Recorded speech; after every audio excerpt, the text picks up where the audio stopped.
Hola, ¿cómo les va? Bienvenidos a otro programa sin exclusiones. ¿Qué les parece si hablamos un poco de la economía del país? Ustedes saben que hay distintas posiciones, distintos profesionales de la economía que nos ilustran respecto de lo que puede ocurrir en el país, de lo que está ocurriendo y de lo que efectivamente pudimos haber recibido. Y algunos han hecho premonición y han establecido pautas hacia el futuro que en estos momentos prácticamente están reflejando que aquel concepto y aquella proyección han tenido visos de realidad, han sido hechos sobre bases firmes, muy sólidas. Y entonces uno de esos exponentes es el doctor José Luis Espert, que está hoy nuevamente con nosotros. Así que, mi estimado, gracias por estar. ¿Cómo estás? ¿Bien? Muy bien, bárbaro.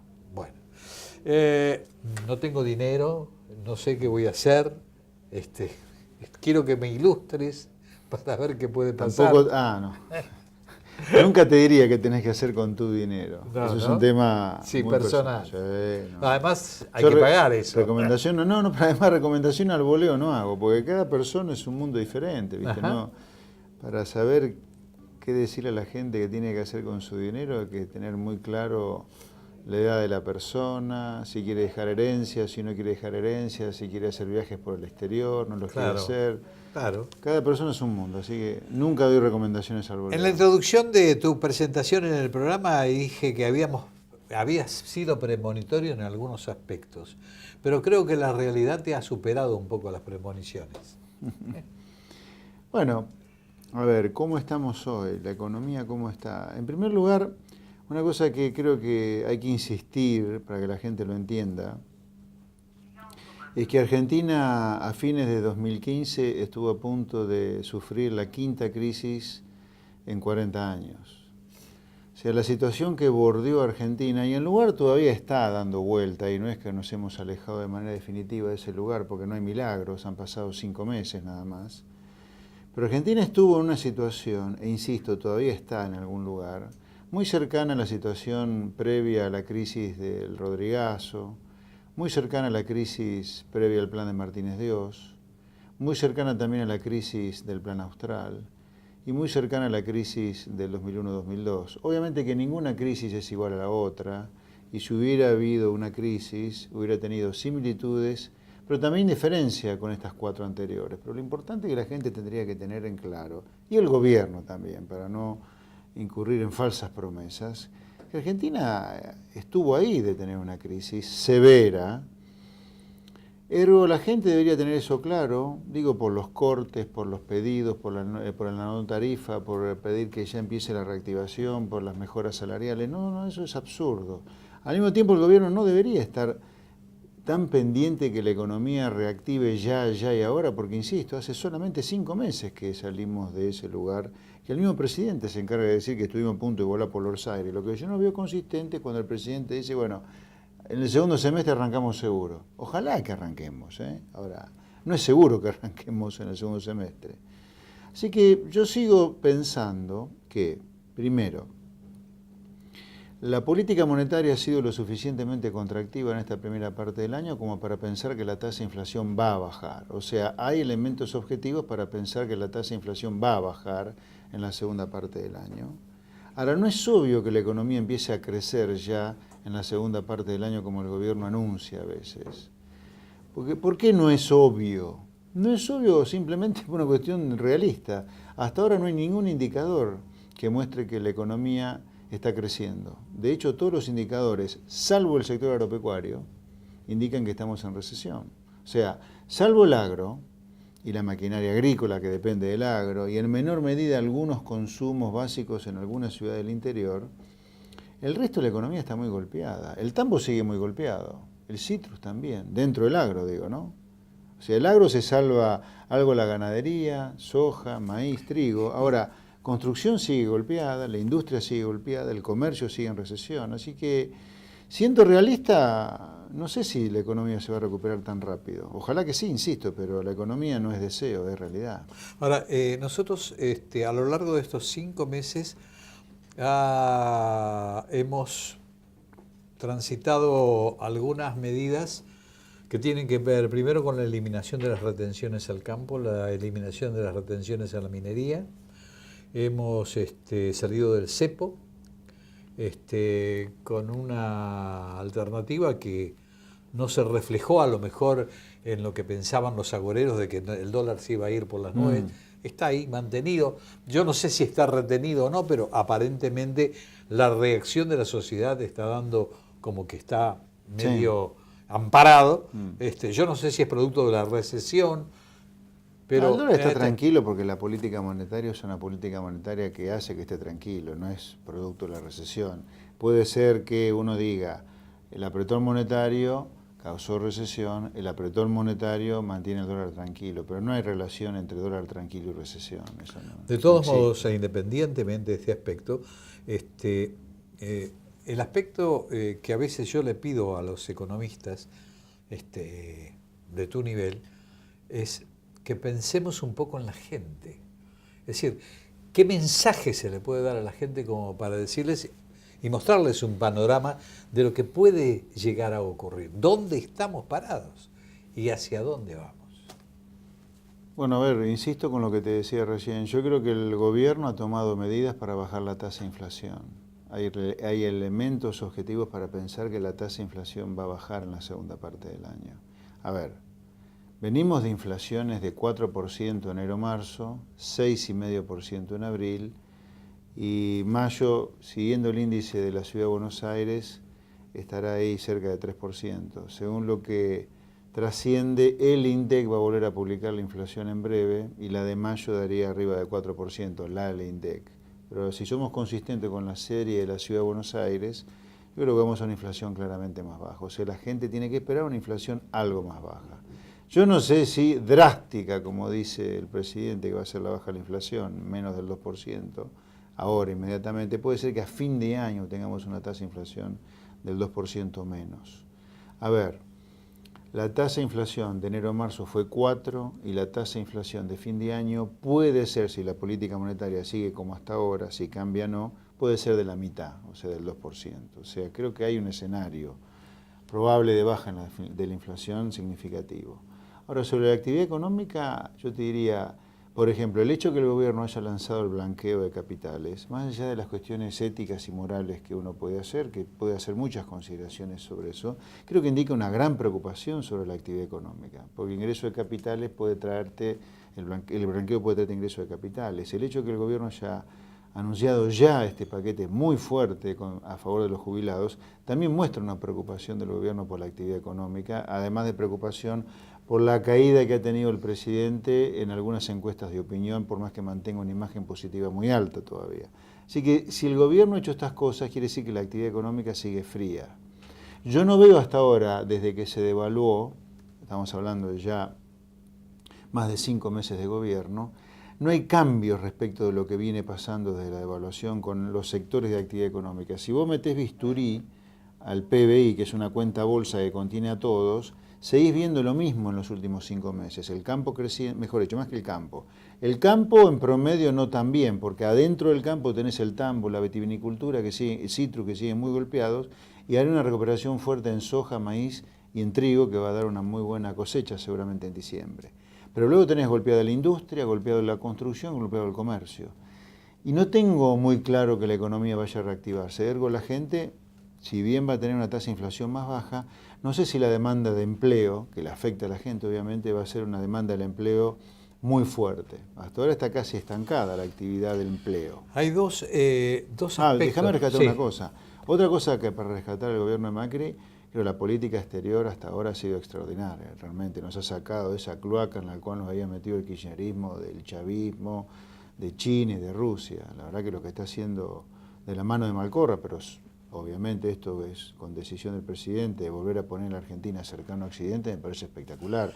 Argentina no puede ganar nada de estar con miserables como Venezuela. Así terminó, ¿no? Esa era una de las preguntas que te iba a hacer y que tiene que ver con esto que acabas de decir. Esta apertura al mundo por la política y la actitud del gobierno implica la posibilidad cierta de que vengan a instalarse nuevamente capitales del mundo para desarrollarse? Yo eso lo veo muy tímido todavía. Porque acá hay que ser consistente, Luis, ¿eh? El gobierno finalmente blanqueó que no quiere cambiar demasiado las cosas, ni gradualmente ni de shock, sino habla de normalizar. Normalizar no es nada más, ni nada menos, dirán algunos, pero no es ni nada más ni nada menos que eliminar los componentes bizarros que el populismo argentino de 80 años le dio el kirchnerismo. ¿Entendés? O sea, el populismo argentino hasta ahora no lo hemos abandonado demasiado, ni Macri lo ha abandonado demasiado. Si no hubiera planteado una férrea reforma del Estado, hubiera dicho basta de Mercosur y vamos a una apertura del comercio muy agresiva, eso sí sería un mensaje claramente antipopulista. Lo que ha hecho Macri es, dentro del sendero populista argentino, le ha quitado los elementos bizarros que le dio el kirchnerismo. O sea, el único socio es Venezuela, basta de Venezuela solamente. ¿Tenemos cepo o no tenemos más cepo? Para importar necesitaba una aclaración jurada, ya no la necesitas. Tenías un delirante como Aníbal Fernández que decía que tenemos menos pobre que Alemania, ya no tenemos esos delirios. Tenemos gente normal gobernando y no alucinados como el kirchnerismo. Ahora, la normalización, al no implicar un cambio muy grande, implica que la apuesta a favor de Argentina va a ser gradual. O sea, no pretendamos avalancha de inversiones si tu propuesta es gradual. Incluso hay gente que empieza a mirar que, por ejemplo, el ajuste tarifario empieza a tener agujeros, ¿no? Tenés amparos en algunas ciudades, gobernadores que están pidiendo que se los incluya a toda su ciudad o provincia dentro de la tarifa social. O sea, mientras siga así, obviamente la apuesta va a ser bastante tranquila del inversor. Hay interés en Argentina, cuidado, hay interés en Argentina en el mundo. Argentina ha vuelto a estar en el radar y eso es muy bueno para el país. Ahora, no pensemos que esto es soplar y hacer botella, ¿no? Porque, ahora, insisto, a mí me parece clave la idea, perdón que insista, Argentina estuvo a punto de tener una crisis. No es que un problemita, era una crisis a donde íbamos, ¿eh? Y el gobierno que viene, el nuevo, o sea Macri, no propone, es decir, no ha propuesto cambiar las cosas 180 grados, sino normalizar nada más. Ese es un camino que implica no correr riesgos en algún sentido, pero implica correr otros, como que todo va a ser lento. La última pregunta tiene que ver un poco con el blanqueo y con las jubilaciones. Por un lado están diciendo que el blanqueo va a servir de algún modo para paliar algún aspecto o para contribuir al pago de las jubilaciones, y por el otro lado están queriendo utilizar los fondos específicos reservados que había para las jubilaciones. Históricamente los blanqueos nunca han dado resultados en la Argentina, o han sido muy mínimos. Yo no creo que en este momento el blanqueo vaya a modificarse. Es un aspecto personal. Okay. ¿De dónde se va a sacar la plata para el pago de los jubilados? Bueno, a ver, varios temas. Blanqueo. El blanqueo es una inmoralidad, ¿no? Pensar que hay gente que se funde pagando impuestos, que se funde cumpliendo con sus obligaciones, y eso que el Estado no le da nada, ¿no? Porque la seguridad es un desastre, la justicia es otro desastre, la educación pública y la salud pública también. Así que es una inmoralidad y esto va a ser siempre así. Lo mismo que una moratoria, también es una inmoralidad. Dicho esto, si vos me dijeras en los anteriores blanqueos, ¿cuál es la probabilidad de que este sea el último blanqueo? Con los anteriores, no con este, era 0. La probabilidad de que este blanqueo sea el último, de 0 pasó a ser 30% para mí. O sea, sigue siendo más probable que vuelva a haber un blanqueo. Pero ¿por qué pasó de 0 a 30 para mí? Para ejemplificar conceptualmente. Porque esta vez el blanqueo ocurre casi como consecuencia de un acuerdo que ha firmado Argentina, un tratado que ha firmado Argentina en el seno, a instancias de la OCDE, junto con 101 países, por el cual, a partir del 1 de enero del 2018, va a haber intercambio automático de información entre los países firmantes de ese acuerdo, de 101 países a instancias de la OCDE, porque el mundo desarrollado ha decidido emprender una batalla muy frontal contra el dinero bancario en negro, el bancario. Dinero negro acá va a andar dando vuelta, pero el dinero bancario me parece que cada vez va a tener más dificultades para operar en el mundo. Como Argentina es firmante de ese acuerdo, y Argentina tiene que empezar a firmar los bilaterales, ya lo tiene firmado con Suiza. Yo diría, Argentina da la sensación que va hacia ahí, por lo tanto, para el que tiene capitales negros bancarios y es residente argentino, la cosa se le empieza a complicar con el tiempo. Por ese motivo, a lo mejor esta vez, la probabilidad de que sea el último ha pasado de 0 a 30 y a lo mejor esta vez, el blanqueo tiene algún resultado positivo que antes no tuvo en cuanto a la cantidad que se blanquee. Dicho esto, una cosa es el dinero que se blanquee, otra cosa es el dinero que pueda entrar a la Argentina y otra cosa es lo que lo que el gobierno puede llegar a recaudar. Son tres animales completamente diferentes. Pueden blanquearse mucha plata, poca plata o nada.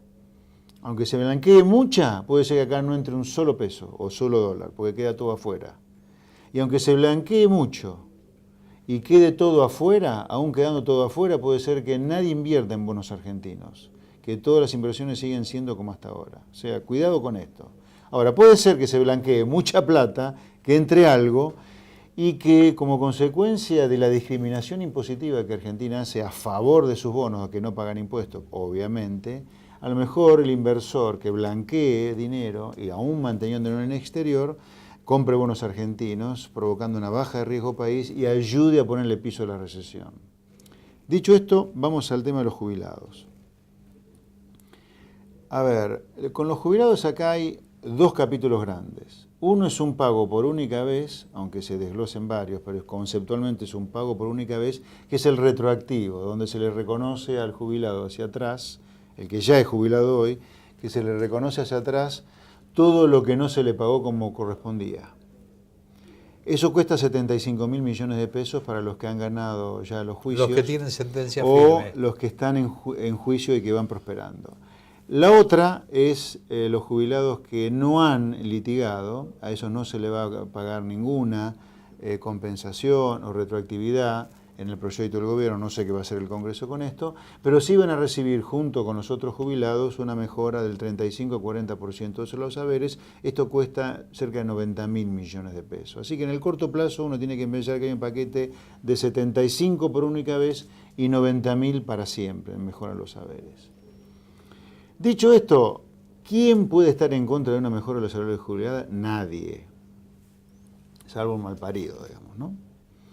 Ahora, hay que decir que esto el gobierno no debería financiarlo con el Fondo de Garantía de Sustentabilidad del ANSES, sino, que es el proyecto del gobierno, sino usar lo que recaude del blanqueo y bajando el resto del gasto público, pagando los costos políticos de bajar el resto del gasto público. ¿Por qué? Porque el Fondo de Garantía de Sustentabilidad del ANSES se lo robó Cristina Kirchner a los que estaban aportando en una FJP su jubilación privada, que hoy el grueso son activos. Así que ese fondo es de los activos, no es de los jubilados a los cuales el gobierno, con toda la razón del mundo, quiere beneficiarlos. Que los beneficie de otra manera, ese es solo mi punto. Y finalmente te diría, cuidado, que a veces, por cuestiones de corto plazo, como muchas veces pasa en Argentina, se toman medidas insostenibles e impagables en el largo. El déficit del sistema de seguridad social con estas medidas pasa a ser de 100.000 millones de pesos a más de 200.000 millones de pesos. Insisto, más allá de la justicia y el reclamo, las leyes económicas son impiadosas. El gobierno debería encontrar un mecanismo genuino de financiar esto porque si no es más impuestos o más deuda en el futuro. Ya lo sabemos. Gracias por venir. Por nada, un placer.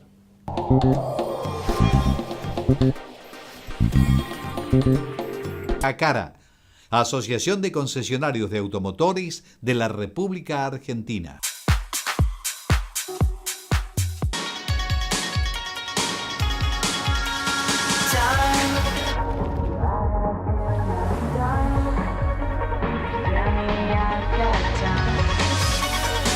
Nuevo Citroën C3 Aircross. Salí a la aventura. Citroën.